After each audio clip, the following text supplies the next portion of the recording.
Welcome to Primary Care Conversations with Christine and Jeff, providing valuable and engaging pearls of wisdom on a broad range of topics relevant to your practice. Now join your hosts, Dr. Christine Palmay and Dr. Jeffrey Habert, as they guide you through the ever-evolving world of primary care.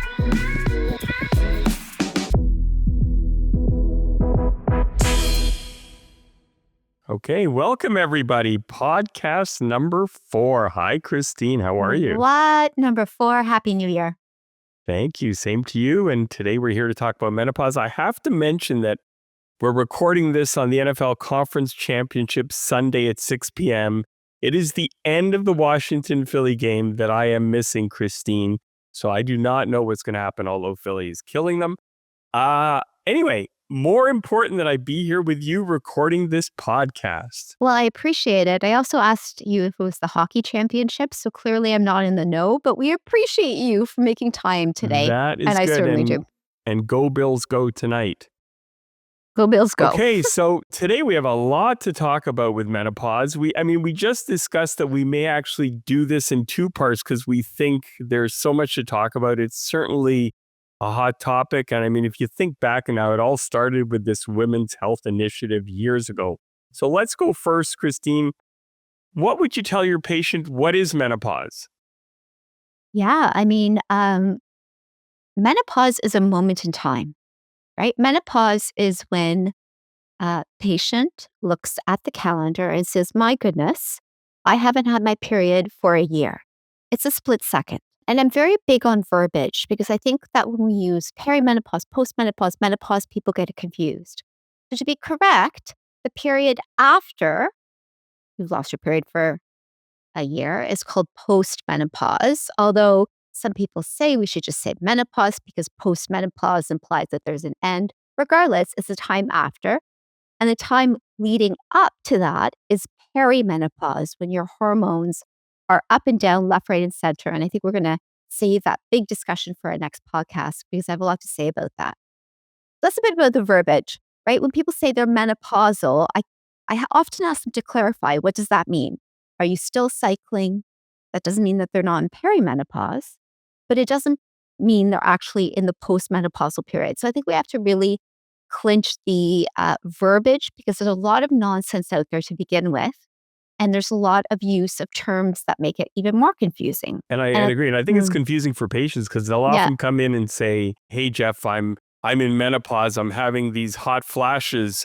And then I'll say, when was your last period? And they'll say, oh, no, I had my period 4 weeks ago. Yeah. So, verbiage is important, but you have to understand that, we use periods because periods are often affected. And yes, they mark the time of menopause, no bleeding for 12 months. And just as a caveat, always remind patients as soon as they've hit that calendar year, that as soon as they have any vaginal bleeding, that's a call to your office right away because that's not normal. So I always add that and mention that to all my patients, in the postmenopausal period. But, it's a bit of a myth that a woman who still has normal cycles, is not experiencing perimenopause. Oftentimes cycles change, but a woman can still have hot flashes, joint pain, brain fog, and certainly we're all concerned about bone health, etc. So, there's the art of treating menopause, and we'll speak a bit about what happened during the last 20 years, why the medical community not only has withdrawn from treatment, but it's just confusing left, right, and center because every woman's experience is different. And as physicians, we like to put people in boxes, box A, B, C, and D. And that just doesn't work for a lot of these syndromes. So as you mentioned at the outset, we're going to talk about local therapy and systemic therapy, but let's go back to that perimenopausal female for a second. So she hasn't had a period in 3 months and she's telling you, these hot flashes are really bothering me. She's having genitourinary symptoms. What are you going to start with her? What do we do with her? Okay, well, I'm going to talk a bit about her experience. I'm going to validate the fact that this is not, quote unquote, just in her head. We have to go through a list of questions. Has she had her thyroid checked? What's her iron level? When she bleeds, does she bleed out? Are we worried about fibroids? All these things around women's health during that period that we say is sort of after the childbearing years. Having said that, though, this woman that comes to your office, is talking about these hot flashes, she can still conceive. So, there's a balance between, what kind of options are we going to offer her to provide her adequate contraception, if applicable, deal with her symptoms, right? Whether that's heavy bleeding, irregular cycles, hot flashes, etc.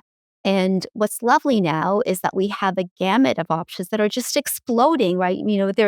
This is a renaissance for women's health, which is very exciting. Um, but somewhat scary for a medical community that has been a sort of outside treatment for the past 15 years. Nonetheless, we have options for her. The point is that there's not one pill, number one, that's going to treat symptoms. So I'm going to backtrack a bit. When I talk to patients about options, they say, look, we can give you X, Y, and Z in form of a pill, a patch, a cream, etc. But those pills or medications aren't going to make sure you meal plan. They're not going to lift hefty weights for you. They're not going to set boundaries with a family member that you struggle with. So I think we have to remember that part of the treatment of women in this midlife stage, whatever we call it, includes basic lifestyle changes that are really, really enforced by the SOGC. How much is she drinking?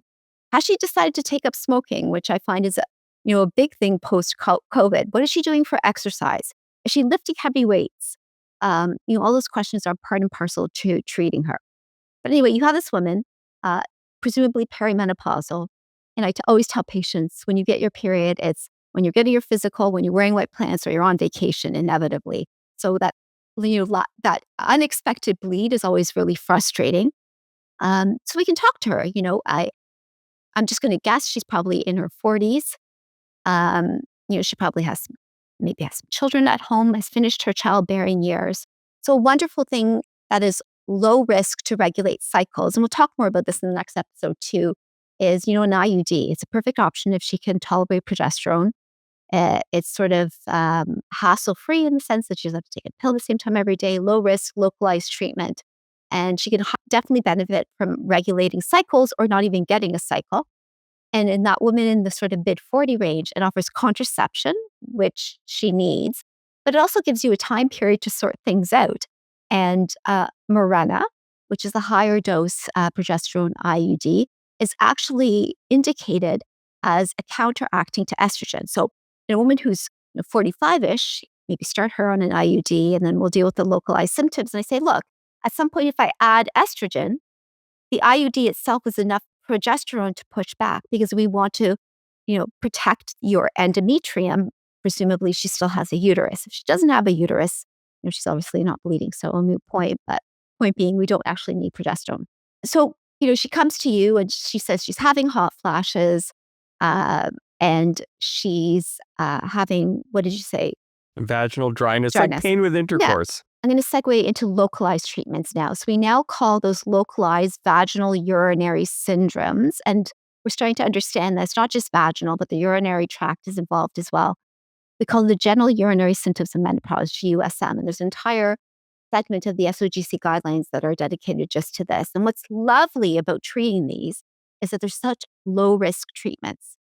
So the archetypal, first kid on the block was Vagifem. And Vagifem works, but it's a dry capsule that we're asking women to put in a somewhat irritated dry vagina. It works, but there's other options that have since evolved that offer gifts with purchases.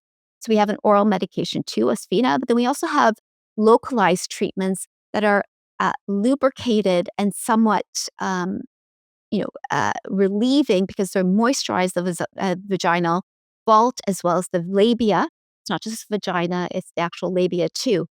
So we have two options. One is Intrarosa, which actually is a wonderful, elegant drug because it is converted intracellularly and deals with testosterone. And we think that, androgen receptors, testosterone receptors are very important too for stimulation, etc. And then we have a purely estrogen option called Imvexi. It comes in 2 doses, but it's as well lubricated and it's tiny and quite easy to insert. So not only are you providing hormones, but you're providing them in a vehicle that provides moisture and lubrication, etc. just as a forewarning, you always have to tell your patients that they will experience a side effect of discharge. A healthy vagina actually has quite a bit of discharge, but if a woman has had a desiccated vagina and pain during sex, they're not used to that. So just remind them that they have a bit more discharge. And what's nice about these medications is because they're localized, they're low risk in terms of estrogen. We think about sort of heavy hitters of contraindications in women. In our second episode, we'll go over those.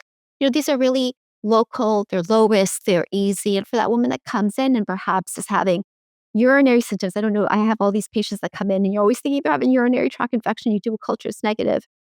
This has often been a game changer. It also restores the integrity of the vaginal mucosa and surrounding tissue. So, when you think about women with incontinence and whatnot, this is part and parcel to treatment. Add some pelvic physio. Always recommend that patients who are having pain during sex using a high quality lubricant. KY jelly is not a high quality lubricant, something like Astroglide, Seed. Stores are full with these options. And I feel that you have to sort of provide patients some guidance when they go in. And I've had a lot of success also. I agree. I find, like I've used Intrarosa, I find it's been working quite well. The question is, though, if she's 50 and she's having a period, she had a period 3 months ago, would you feel comfortable starting Intrarosa? Absolutely, 100%. Okay. And we do know, in fact, as soon as a woman comes in her mid-40s, the earlier you start these localized treatment, the easier it is to treat them. Once a vagina has been without, hormones for quite a long time, it's much harder to restore that tissue. So there's a huge emphasis on early starting, right? Because you don't actually lead to that desiccation. It's much harder to replenish and rehab a tissue if it's been desiccated for quite a while. The other thing we didn't talk about, which is huge for many of these women that are having recurrent UTIs, replenishing these medications is huge in decreasing the incidence. Like, that's one of the biggest benefits I find they're also getting is they're not getting these UTIs like they were all the time. So my rule of thumb is a woman in her mid-40s. I'm not doing phone consults for UTIs. It sounds a little bit neurotic, but I'm actually pulling them in and saying, wait a minute, let's do a proper vaginal exam, making sure you're getting a culture, because a consistently negative culture, in context of constant urinary-like symptoms, needs further workup. Obviously, do swabs, make sure she doesn't have yeast infection, do STI screens, all that. But at the end of the day, in some cases, I'm actually using this treatment to treat urinary-like symptoms, hence the evolution in terminology, right? We're saying the genital urinary symptoms of menopause. I agree. Okay, so let's move to the more classic 54-year-old hasn't had a period in 2 years, and you know what? Now she's ready. She's having a lot of local symptoms. You put her on one of these drugs. How long can we leave her on them? Forever. Okay. Right? Forever. And it's very important to reassure patients because there's still the black box warning on these medications. We had a huge scare as a result of that Women's Health Initiative. And just to give you context, I was a second-year resident, which is going to date me. And it was my job to call patients when I was doing my gynecology rotation and tell them to come off their hormones. So not only was I scared of hormones, but I never received proper training. And I was raised in a culture where we were completely stepping back, which has left a great deficit. But, no longer are we giving these time periods. You need to stay out for 5 years, 10 years. Obviously, health evolves and women may develop contraindications. So, for example, if she's on a topical estrogen and then develops breast cancer, I'd be pulling in a consult there. I wouldn't be giving that with a bit of advice. That's a bit of a niche patient. But overall, these are safe. You always do it, I call it an induction period. So the first trial would be every day for 2 weeks. And then they pick a day, Tuesday, Thursday, etc. But just, have a discussion with them because they will go home and read the leaflet. And it's literally a black box warning. And certainly the newer options, Imvexxy comes down to a dose of 10 micrograms, which is almost, nothing, but reassuring for women too. So we do have options. And other things like hyaluronic acid, we have lots of options that are over the counter. So, in general, I say start with this, but I'm usually doing treatment prescription-wise in tandem, understanding that early treatment will be beneficial. Okay, so the next scenario is the 70-year-old woman. She's a widow. She hasn't had intercourse in 6 years and she now has a new partner and she's complaining that it's very difficult to have intercourse. We starting her on these local therapies? I would go back to basics, make sure that she's not using douches, things like that, vaginal hygiene, hyaluronic acid. But yeah, you could, absolutely 100%. And I think we have to appreciate that the phenotype of an elder patient these days is very different than 20, 30 years ago. We're living longer. Wellness is, I have many 70-year-olds that are well and dating and need STI screens. It's no longer Palm Beach, March break. What's happening is what's happening in the retirement communities in Florida. And I think it's a wonderful thing, but we really need to change the way that we're treating these patients and advising them. You brought up a really good point. I was actually just going to ask that. So that is real. You need to understand STIs don't go away because you're 65. I have recently had a chlamydia infection in a 67-year-old. Oh, I can beat that. Please remember those things that can happen. And we need to tell our patients, although they may not need contraception for birth control, if they have a new relationship and they're really new, they should use condoms for STI protection. It may sound crazy to them, but please, they need to protect themselves. Well, the reality is that these communities are filled with many women, not as many men. So oftentimes infections spread quickly. And, attitudes are very different. That condoms, I get a chuckle when a patient in their 70s and I mention it. I actually had a patient who was 79 and came in with a syphilis diagnosis. And she kind of laughed and looked at me and she goes, well, can't I just take medications? And I was like, well, yes, but we should probably talk about it. The attitude is a little bit different. You could be cheeky about it. You could approach it almost with a bit of humor, but we do need to counsel patients and do all the other screening, HIV, make sure their hepatitis status is updated, et cetera, because it is a real issue. Before we close off, we're going to talk next episode about systemic therapies that we use in menopause, specifically for vasomotor symptoms.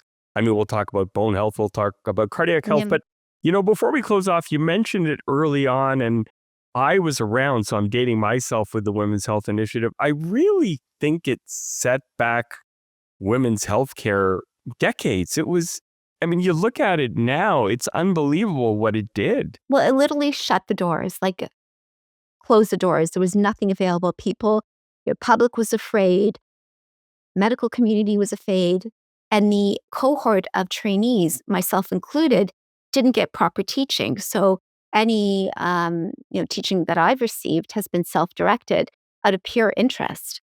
So we're trying to catch up. Just a bit of a warning, though. Obviously, the pendulum swung too much one way, but I feel now we need to remind patients that hormones help, and women definitely require hormones, whether it's localized or systemic, where we talk about, but they're not the holy grail. They're not the fountain of youth. You need to make sure you're not missing other big ticket items health-wise, and also counsel patients on basics, exercise, weightlifting, cardiovascular health, drinking, all those things. Hormones aren't going to replace some basic lifestyle changes that are absolutely essential.